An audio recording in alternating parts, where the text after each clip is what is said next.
हरि ओम श्री गुरुभ्यो नमः.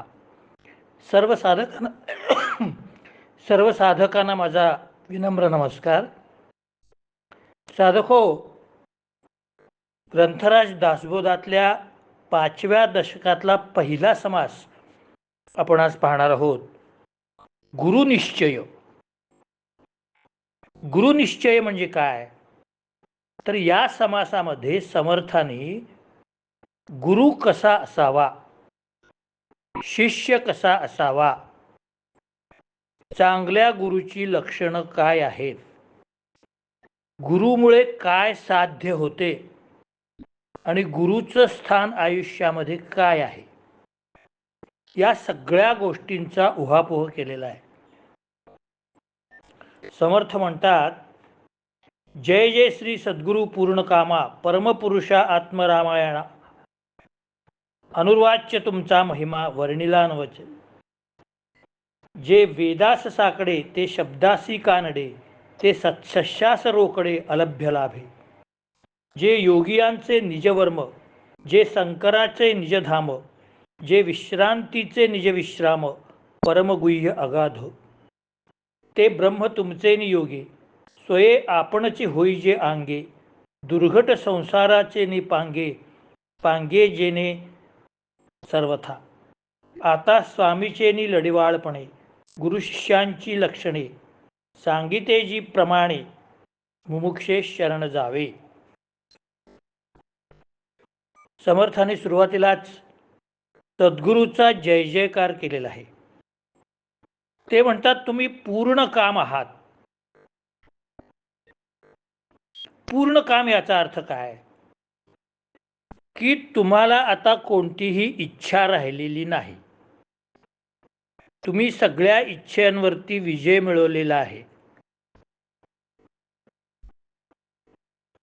त्यामुळे तुम्ही पूर्ण काम आहात.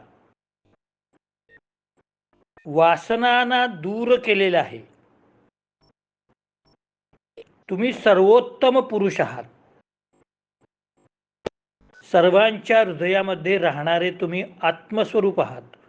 शब्दाने तुमचा महिमा सांगण्यासारखा नाही. गुरुचं महत्त्व सांगताना पुढे समर्थ म्हणतात, ज्या परमात्म्याचं स्वरूप सांगताना वेदांनाही अवघड वाटलं, शब्दांच्या क्षेत्रांच्या पलीकडे राहिलेलं ते तत्व इतकं वेदांना अवघड वाटलं, परंतु आपण ते आपल्या शिष्याला सहजपणे सांगितलं. जे शंकराचे राहण्याचे ठिकाण आहे, जे विश्रांतीलाही विश्रांती मिळेल असं तुमचं स्थान हे गूढ आणि खोल आहे.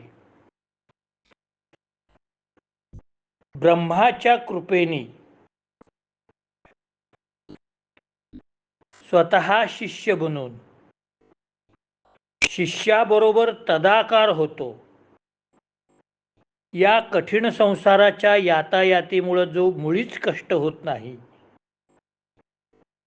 तो गुरु आहे. दुर्लभ परमात्म्याना सत्शिष्याला साक्षात अनुभवास देतो. अतिशय गूढ आणि समाधान देणारे असे गुरुचं लक्षण आहे. तो स्वतः शिष्य बनतो आणि त्याच्या जीवनात दुःखच उरत नाही. श्रोते म्हणतात की स्वामींनी आता लाड पुरवावे. गुरु शिष्याची लक्षणं आता मी सांगणार आहे, ती श्रवण करून जे मुमुक्षु आहे, ज्यांना मोक्ष मिळवण्याची तळमळ आहे, त्यांनी सद्गुरूला शरण जावे, असा या ओव्यांचा अर्थ आहे. आता थोडंसं याचं स्पष्टीकरण करूया. परमात्म्याचं स्वरूप हे स्पष्ट आणि सोपं करून सांगणं वेद उपनिषद यांनाही जमलेलं नाही, असं समर्थ म्हणतात. याचं कारण असं आहे की वेदामधली भाषा ही प्राचीन संस्कृत आहे. प्राचीन संस्कृत सगळ्यांना समजण्यासारखं नाही. जे संस्कृत शिकलेले आहेत त्यांनी अर्वाचीन संस्कृताचा अभ्यास केलेला आहे. कालिदास, भवभूती, शूद्रक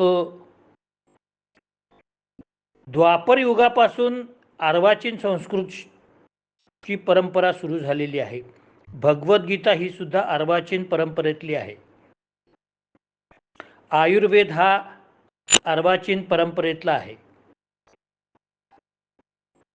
मग प्राचीन संस्कृतामधले जे वेद आहेत त्यांनी जे आत्मस्वरूपाचं लक्षण किंवा ते स्पष्ट करून सांगण्याचा प्रयत्न केलेला आहे ते हे अर्वाचीन संस्कृत शिकलेल्या शिष्यांना कसं समजणार?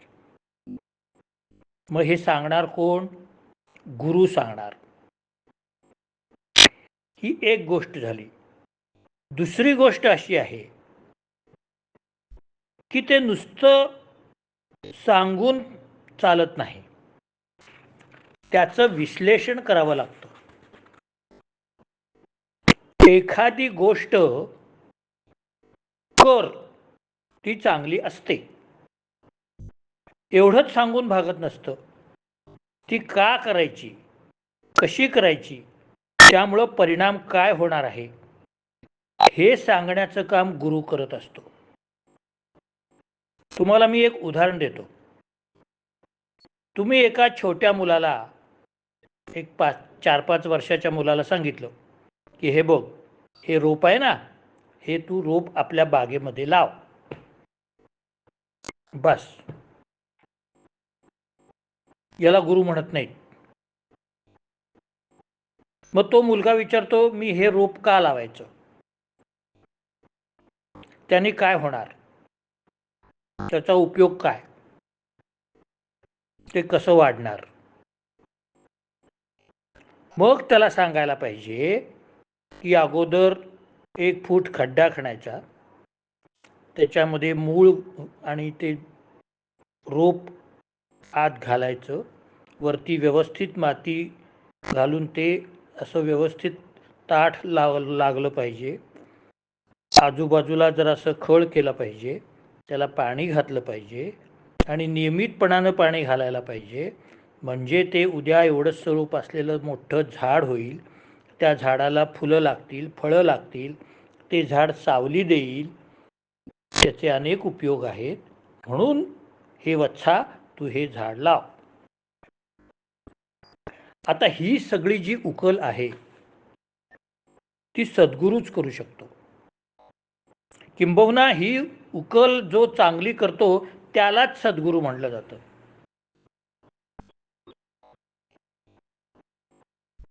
एखाद्या शाळेमध्ये किंवा एखाद्या कॉलेजमध्ये 25 जणांचा स्टाफ असेल समजा, त्यातले 3-4च प्राध्यापक किंवा शिक्षक हे लोक विद्यार्थी प्रिय असतात.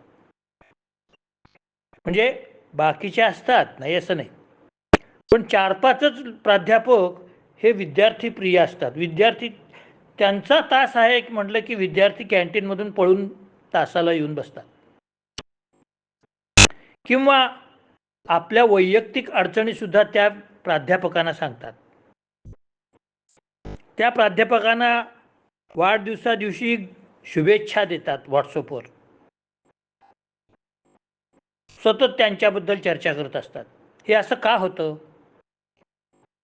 कारण त्या प्राध्यापकांबद्दल विद्यार्थ्यांचं प्रेम असतं. 25 वर्ष मी प्राध्यापकाचं काम केलंय.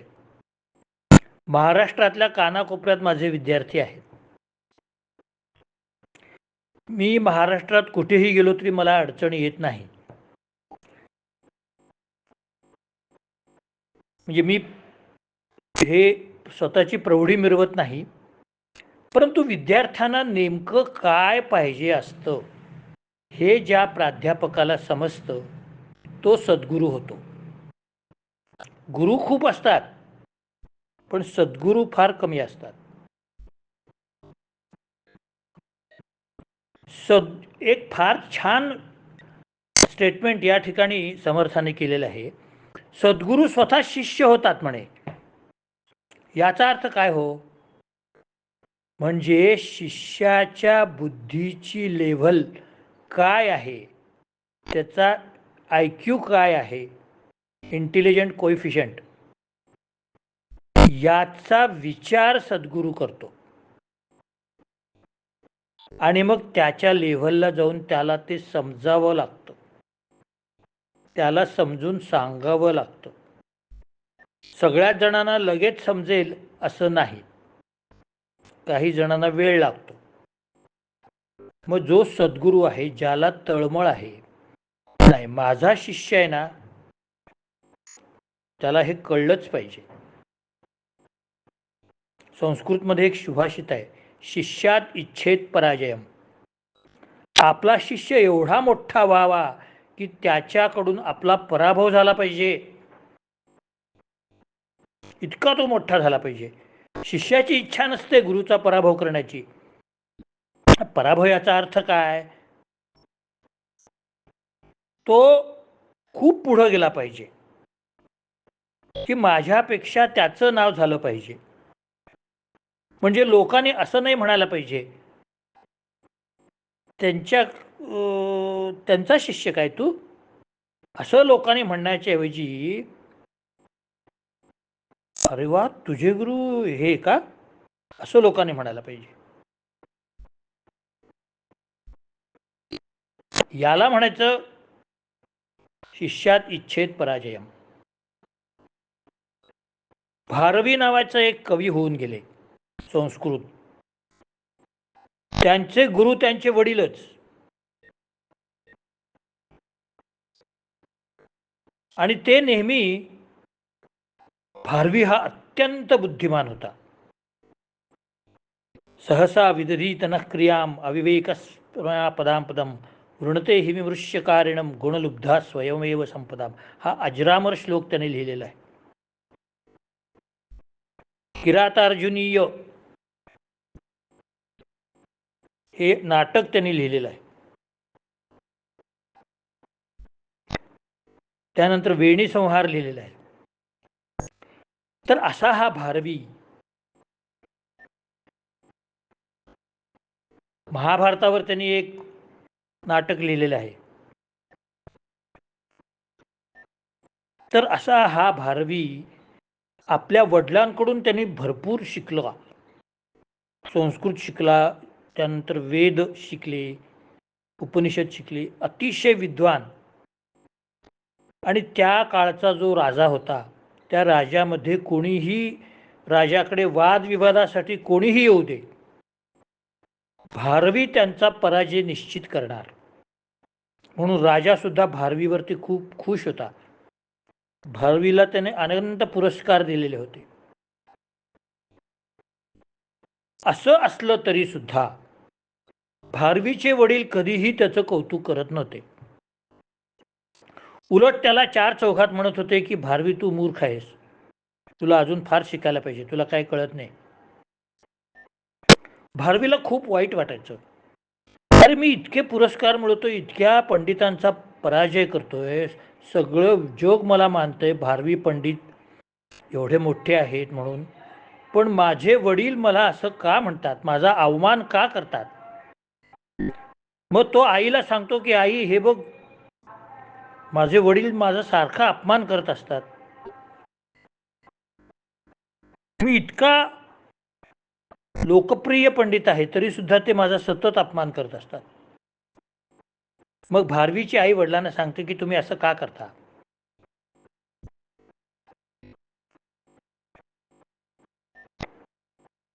आणि ही गोष्ट ही सगळी शांतपणे रात्री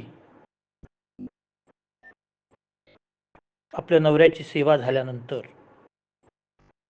ती भारवीच्या वडिलांना विचारत असते. आणि त्याच वेळी थोडासा अविचार करून भारवी जिन्यामध्ये तलवार घेऊन बसलेला असतो की आज मी वडिलांचं मुंडकं उडवणार, ही माझा सारखा अपमान करतायत, मला हे सहन होत नाही, मी आज त्यांना ठार मारणार. पण हे तो विचार करून जिन्यात लपून बसलेला असतो आणि त्यावेळेला इकडं त्याच्या आईवडिलांचं संभाषण चालू असतं. भारवीची आई आपल्या पतीला म्हणजे भारवीच्या वडिलांना विचारत असते की तुम्ही भारवी आपला एवढा पंडित असून सुद्धा त्याचा वरचेवर अपमान का करता. तेव्हा भारवीचे वडील सांगतात, हे आर्या, हे भार्या, तुला माहित नाही भारवीबद्दल मला किती अभिमान आहे. भारवी या जगातला एकमेव पंडित आहे की जो वेदांचं अतिशय उत्कृष्टपणाने निरूपण करू शकतो. भारवी महापंडित आहे, खूप चांगला आहे. मग भारवीची आई विचारते, मग असं असताना तुम्ही त्याचं कौतुक करायच्या ऐवजी त्याचा अवमान का करता. तेव्हा भारवीचे वडील सांगतात, कसं आहे, मी भारवीला जर त्याची प्रशंसा करत गेलो तर त्याला कदाचित अहंकार होईल, तो पुढे जाणार नाही. त्याला जमिनीवरच ठेवायचं आहे मला. मी सतत त्याची प्रशंसा केलो तर तो फुगेल, त्याचा अहंकार वाढत जाईल आणि मला हे नको आहे. तो ज्ञानामध्ये थोडासा कमी पडला तरी चालेल, पण त्याच्यामध्ये अहंकार यायला नको आहे. भारवी हे सगळं ऐकतो आणि त्याच्या डोळ्यामध्ये अश्रू यायला लागतात. अरे आपण काय अविचार करणार होतो, वडिलांचा हेतू काय होता. आपल्याला अहंकार जडला असता तर. तसाच तो आई वडिलांकडे जातो, वडिलांच्या पायावर लोटांगण घालतो, म्हणला बाबा माझं फार चुकलं म्हटलं. त्याचे वडील म्हणतात काय. तो म्हणाला मी तुमची हत्या करणार होतो आज. वडील म्हणाले बस एवढंच, मग कर. भारवी म्हणतो मला का तुम्ही लाजवताय. तुम्ही माझा वरचेवर अवमान करत होता म्हणून मला तुमच्याबद्दल राग येत होता, पण मला आज कळलं की तुम्ही असं का करत होता. खूप रडतो, पश्चाताप होतो त्याला.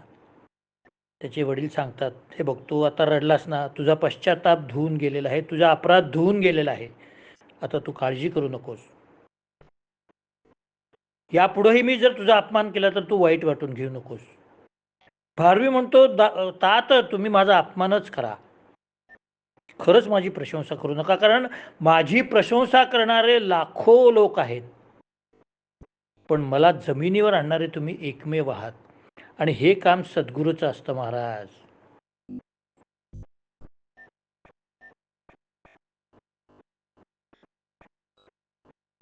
सद्गुरूला मुळात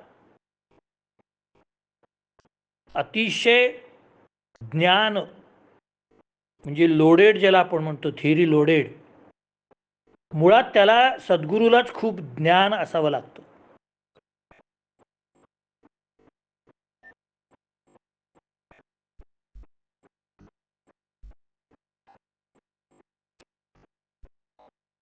मग असा जो सद्गुरू आहे, तो सद्गुरू आपल्या जवळचं सगळं ज्ञान शिष्याला देत असतो.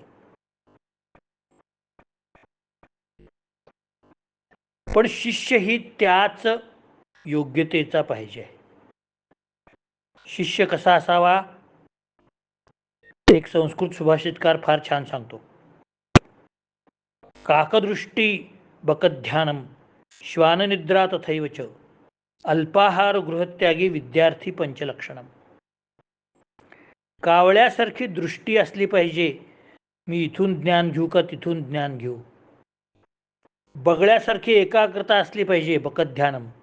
श्वाननिद्रा कुत्र्यासारखी सावध झोप असली पाहिजे. अल्पाहार, आहार योग्य तेवढाच पाहिजे, जास्त आहार घेतला तर तमोगुण वाढतो, झोप येते. आणि गृहत्यागी, घराचा फारसा विचार करायचा नाही विद्या घेत असताना. ही विद्यार्थ्याची 5 लक्षणं सांगितलेली आहेत. गुरुची लक्षणं तुम्हाला मी उद्या सांगेन. आणखीन एक श्लोक खूप चांगला आहे. तर आत्ता समर्थ काय सांगतात ते आपण बघूया. समर्थ म्हणतात ब्राह्मण हा जन्मतः गुरुः,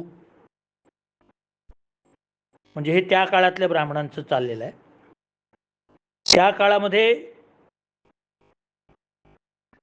वेद, उपनिषद, सगळे शास्त्र वगैरे शिकण्यासाठी पहिली 25 वर्ष गुरुगृही राहत होते. ब्राह्मण राहत होते, क्षत्रिय सुद्धा राहत होते. श्रीकृष्ण आणि बलराम सुद्धा सांदीपनी ऋषींच्याकडे होते आणि सुदामा सुद्धा होता.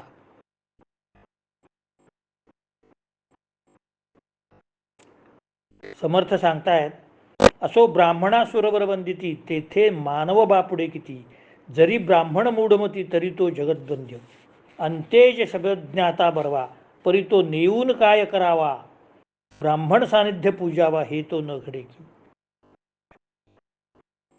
स्वधर्मकर्मी पूज्य ब्राह्मण, परिज्ञान नव्हे सद्गुरुविण, ब्रह्मज्ञान नसतासी न जन्म मृत्यू चुकेना, सद्गुरुविण ज्ञान नाही सर्वथा होणार नाही, अज्ञान प्राणी प्रहावी वाहतच गेले, ज्ञानविरते जे जे गेले ते ते जन्मासी मूळ आले, म्हणून सद्गुरूची पावले सदृढ धरावी, जयास वाटे देव पहावा, तेने सत्संग धरावा, सत्संगे विण देवाधिदेवा पाविजेतच नाही. समर्थ म्हणतात की जे ब्राह्मण कुळामध्ये जन्मलेले आहेत ते वेदाध्ययन करण्यासाठी 25 वर्ष गुरुगृही जातात, अतिशय मन लावून शिकतात, सगळ्या विद्या शिकतात. 64 केला, 14 विद्या,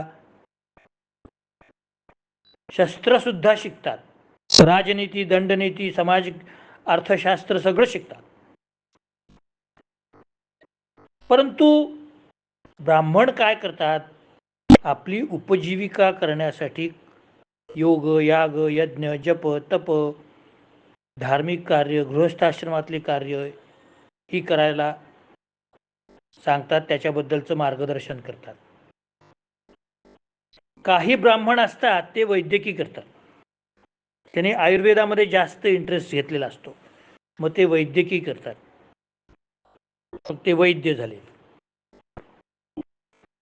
काही ब्राह्मण काय करतात, राजाच्या पदरी पंडित किंवा ज्योतिष्य किंवा राजधर्म, राजाला जर धर्मसंकट आलं तर त्याबद्दल सल्लागार म्हणून जातात. काही ब्राह्मण सेनेसाठी मार्गदर्शन करणारे असतात.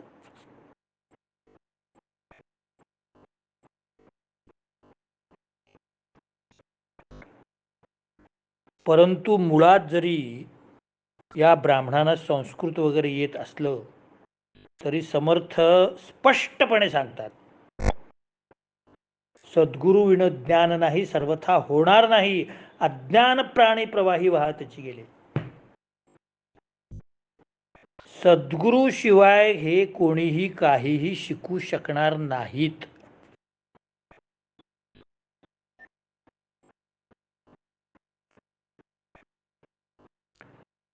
सद्गुरु पहाटे उठून पाठ सांगतात, तो पाठ शिष्यांना पाठ करावा लागतो, कारण त्या काळामध्ये कॉम्प्युटर, टॅब, वही, पुस्तक, लेखणी काहीही नव्हतं. आज सद्गुरूंनी 20 सूत्र शिकवली, सूक्त शिकवली, मंत्र शिकवले, तंत्र शिकवली, तर ती आत्मसात करून त्याच्यावर विचार करावा लागतो, पाठांतर करावं लागतं. मग काही शिष्य एक पाठी असतील, काही द्विपाठी असतील, काही त्रिपाठी असतील.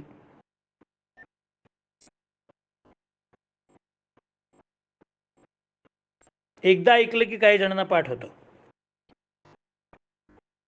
काही जणांना 10 वेळा सांगायला लागतं.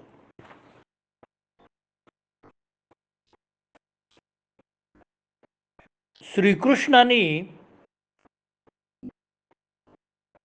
भागवतामध्ये उल्लेख आहे बरं का, सांदीपनी ऋषींकडून 30 दिवसामध्ये 14 विद्या आणि 64 कला शिकून घेतल्या. श्रीकृष्ण आणि बलरामाने, ते काय विष्णूचाच अवतार.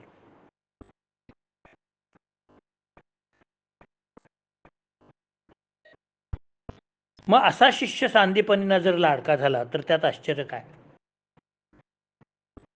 जी बुद्धिमान हुशार मुलं असतात, जी वरचेवर शंका देऊन शिक्षकाला त्रास देतात ना, ती मुलं शिक्षकांना आवडतात. डिपार्टमेंटला यायचं, सर हे कसं आहे, हे जरा मला कळलं नाही, ह्याच्याबद्दल सांगा, किंवा ह्याचं जर सर जरा मला अजून डिटेल्स पाहिजे, सर हा भाग हे पुस्तक कसं आहे, ते पुस्तक वाचू का, हे वाचू का, ते वाचू का.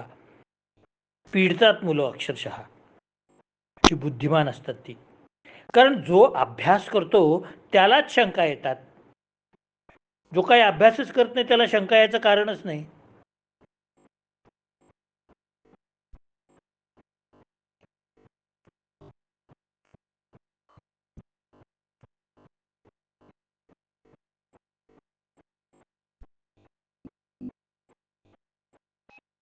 आता समर्थ सांगतात की ज्यांना सद्गुरू मिळत नाही किंवा ज्यांना सद्गुरूकडे जाऊन शिकण्याची इच्छा नसते, त्यांचं काय होतं,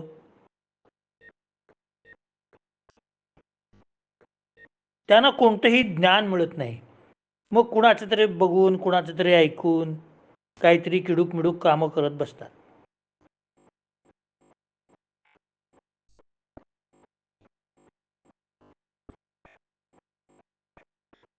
प्रत्येक गोष्ट दुसऱ्याला विचारतात.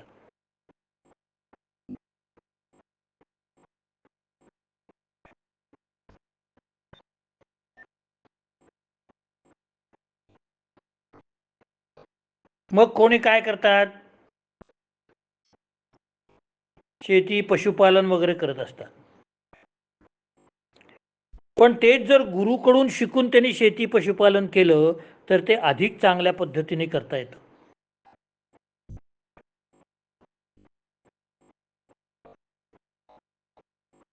क्षत्रिय जरी योद्धे असले तरी त्यांना शिकवणारे गुरु द्रोणाचार्यच होते.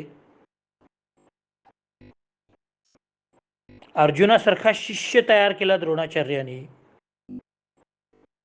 पण अर्जुनही तसाच होता.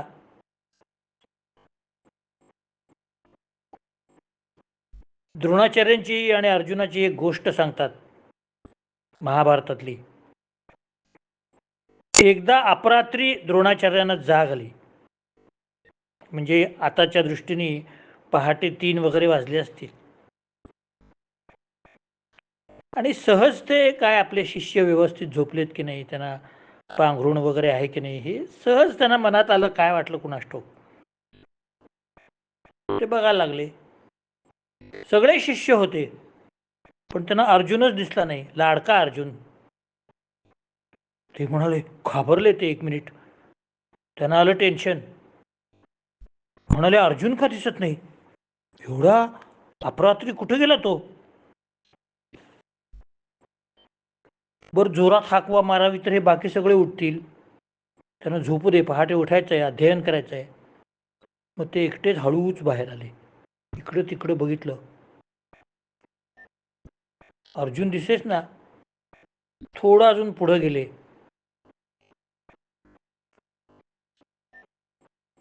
तिथं बाण सोडल्याचा आवाज द्रोणाचार्यांच्या कानावर आला. आता ते द्रोणाचार्य म्हणजे काय बोलायचं काम नाही, बारीकसा आवाज जरी आला तरी ते लगेच त्यांना कळायचं.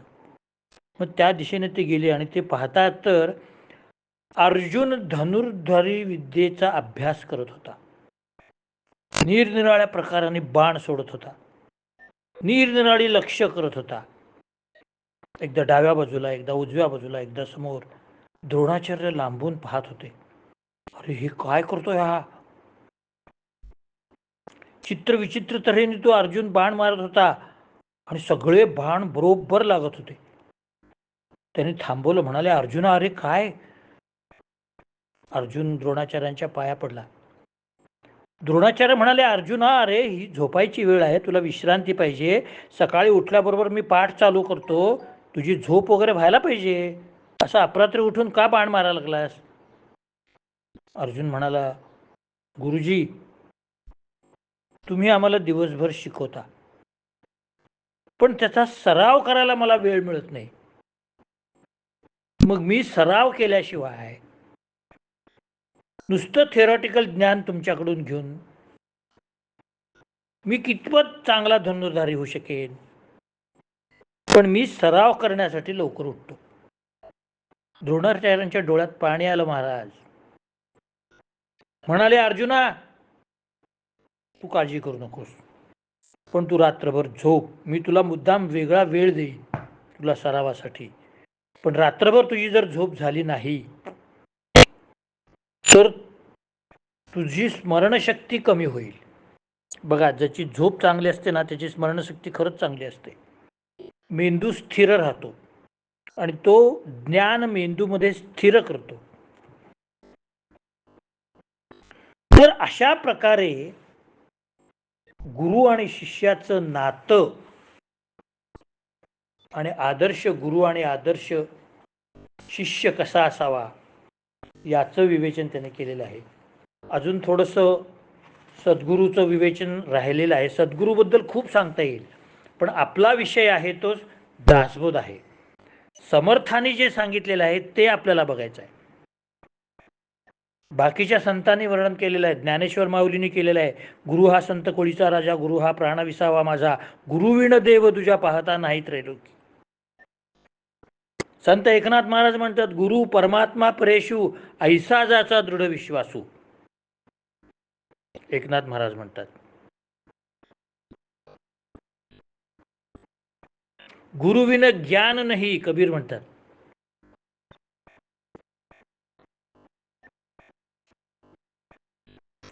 तर हे सगळं आपण समर्थांच्या मतानुसार उद्या पुन्हा पाहणार आहोत. गुरु निश्चय. आता मी इथंच थांबतो. रोजच्या प्रमाणे